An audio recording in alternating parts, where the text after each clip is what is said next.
ici, nous avons combien de combats de téléphone? Nous sommes parmi les rares pays du monde qui n'avons pas de numéro vert pour que tout le monde puisse appeler. Oui, la police, en tout cas, vient de restaurer. Restaurer un, mais est-ce que ça fait... Un numéro vert, comment ça marche? Ce n'est pas un numéro que l'autre. Quand vous mettez, par exemple, 0, ça sonne partout. Est-ce que la police est équipée, a des moyens pour savoir que ce numéro vient de telle place? Donc, il nous faut donner les outils à nos policiers de faire le travail. Et les outils demanderont quoi? Que nous arrivions à moderniser. Et moderniser n'est pas faire un peu de coloration des rues principales, mais les gens ne vivent pas au boulevard. Les gens vivent à Selembaou, là-bas où il y a des gens. Nous devons savoir qu'il y a maintenant deux types de Congolais. Les Congolais qui peuvent voir la lumière et les Congolais qui sont les noirs. Allez voir comment vivent les gens à Selembao. Allez voir à Bumbu. Allez voir à Kisenso, à Maloueka. C'est pas possible. Est-ce que le problème, c'est pas aussi, il n'y a pas que l'État qui a la responsabilité de pouvoir quand même encadrer les enfants. Il y a aussi le parent. Par exemple, est-ce qu'on n'a pas abandonné, est-ce qu'on ne doit pas recourir par exemple aux recettes du passé? On avait une police de mœurs, on avait une police des mineurs. Et avec la fameuse opération Kingawa, où on arrêtait par exemple tous les mineurs qu'on retrouvait dans la rue, et les parents étaient convoqués, ils payaient des amendes, tout ça. Parce qu'aujourd'hui, vous pouvez circuler ici à Kinshasa, vous vous retrouvez au-delà de 20h, 21h, un enfant de moins de 5 ans qui joue dans la rue, on se demande où se trouvent les parents. Ces structures ne sont pas faites par les parents, c'est fait par l'État. Tout à fait. C'est l'État qui gouverne. Gouverner, c'est prévoir. Je vous dis ceci, écoutez. Nous sommes en train de naviguer à vue. C'est dangereux. Nous devons moderniser d'abord nos pratiques. Je pense que ce n'est pas acceptable qu'aujourd'hui, un Congolais qui vit à Kinshasa, dans les périphéries, vit pire que dans la brousse, que dans les campagnes, dans les villages. Ce n'est pas acceptable. Ce n'est pas acceptable aujourd'hui qu'aujourd'hui, un Congolais qui vit à Kinshasa n'a pas de l'eau propre à boire. Écoutez, quand nous allons avoir cette faction sociale, vous avez des injustices, mais l'injustice sociale arrive à engendrer d'autres problèmes. Je demande ceci. D'abord, nous devons donner les outils qu'il faut à nos policiers pour faire le travail. Et utile veut dire quoi? C'est mettre d'abord dans leur place. Il y a des fois où les policiers sont moins équipés que les criminels. Donc, donner les outils. Et deux, que leur salaire soit quand même régulier et décent pour qu'ils puissent vivre. Et de trois, arriver à éclairer. Ce n'est pas acceptable, quels que soient les prétextes, l'explication.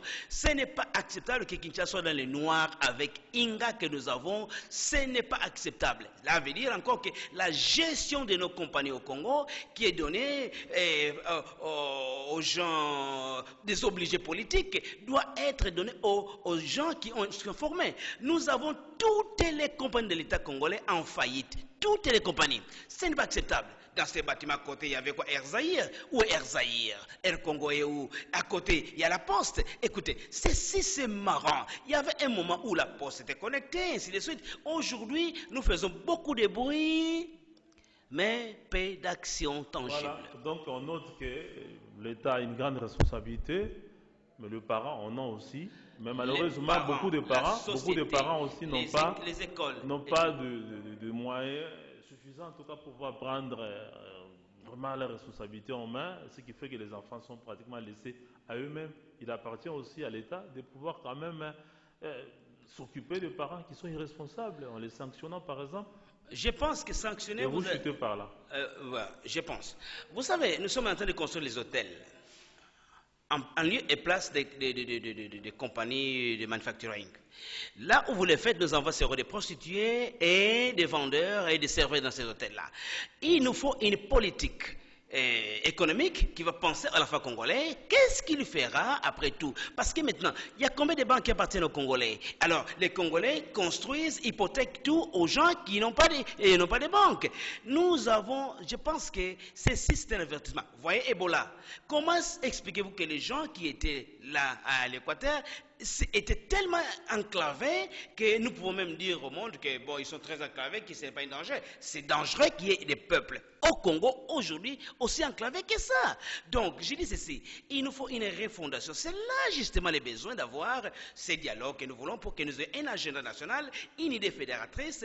On part seulement savoir qui sera sur quelle chaise, qui sera sur quel fauteuil, mais de voir comment nous allons gérer la chose publique. Oui, merci beaucoup, professeur Stéphane Nzita. Nous aurons, je crois, l'occasion, à travers un programme assez spécial, pour parler de toutes ces questions de développement en termes d'éducation, en termes de la gestion, par exemple, de la délinquance juvénile, des solutions pour pouvoir résoudre ce genre de problèmes. Nous passons maintenant à la politique aussi, et c'est pratiquement le bras de fer entre les gouvernements et les évêques de la Senko qui produit l'agression des prêtres catholiques à Lodja, et un député national originaire de ce coin-là, Emery Okunji, a donné de la voix. Nous allons le suivre et après on revient avec le professeur Stéphane Ndita pour qu'il en dise un petit mot. Est-ce que lui-même en tant que pasteur, nous les rappelons, est-ce qu'il est permis que les hommes de Dieu puissent en tout cas donner des avis sur le terrain politique? L'honorable Emery Okundi monte au créneau et déplore les actes de barbarie causés par les inciviques en attaquant dimanche dernier une église ainsi que d'un couvent à Lodia dans les diocèses de Tchombe dans les Kassai oriental. Cet élu du coin du pays exige l'ouverture d'une enquête sérieuse en vue d'établir les responsabilités. Nous condamnons fermement ces comportements barbares qui ne sont pas le Sankourou, et nous disons qu'il faudrait que les autorités prennent toutes les dispositions pour diligenter une enquête. Nous espérons que cette fois-ci, l'enquête va aboutir pour que les auteurs de ces comportements barbares soient sévèrement sanctionnés, soient sévèrement punis, conformément aux lois de la République. Parce que nous ne pouvons pas comprendre qu'un groupe de gens puisse venir voir l'abbé curé après la messe, et ils ont d'abord attendu que tous les fidèles partent du lieu. L'abbé était même avec son pasteur. Ils ont appelé le pasteur en disant au pasteur de partir. Celui-là est parti et après ils sont venus voir l'abbé. Monsieur l'abbé, nous voulons nous entretenir avec vous. Et monsieur l'abbé a dit, il n'y a pas de problème, venez, on va s'entretenir. Et il leur a donné des chaises. C'est au moment où ils se sont mis assis que l'un d'entre eux commençait à menacer M. l'abbé, soi-disant que M. l'abbé est en train de faire la politique. M. l'abbé lui a répondu qu'il ne faisait pas la politique, il n'a fait que la prédication conformément aux deux lectures qui ont été faites. L'un d'entre eux s'est mis debout, il a pris la chaise et lancé contre M. l'abbé. Et les autres ont fait la même chose. Donc, nous comprenons que ce sont des gens en mal de positionnement qui sont en train d'instrumentaliser des jeunes gens connus de tout le monde. Et ça a beaucoup causé des dégâts à Lodja. Pour rappel, un groupe de jeunes de Lodja a mis à sac le dimanche dernier le couvent des sœurs de la congrégation de Saint-François d'Assise en tabassant copieusement une religieuse juste après la messe pour cause la lecture d'une lettre pastorale envoyée par la Senko disant non à toute révision de la Constitution.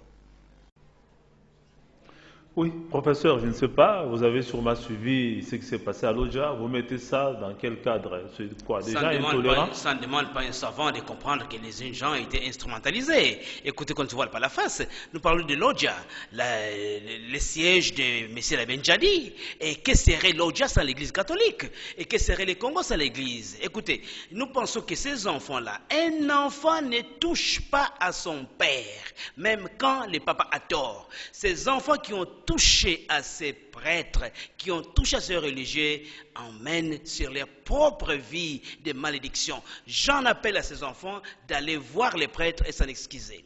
Et de dévoiler ces fauteurs de troubles, ces politiciens sans agenda qui veulent utiliser la violence comme mode opératoire. Je suis tellement fâché qu'on commence à toucher aux prêtres. Ça commence à aller très loin. Il n'y a pas très longtemps que j'ai vu quelqu'un qui passe à la télévision commencer à insulter, à corriger même la Bible. Écoutez, puisqu'on est député, on n'a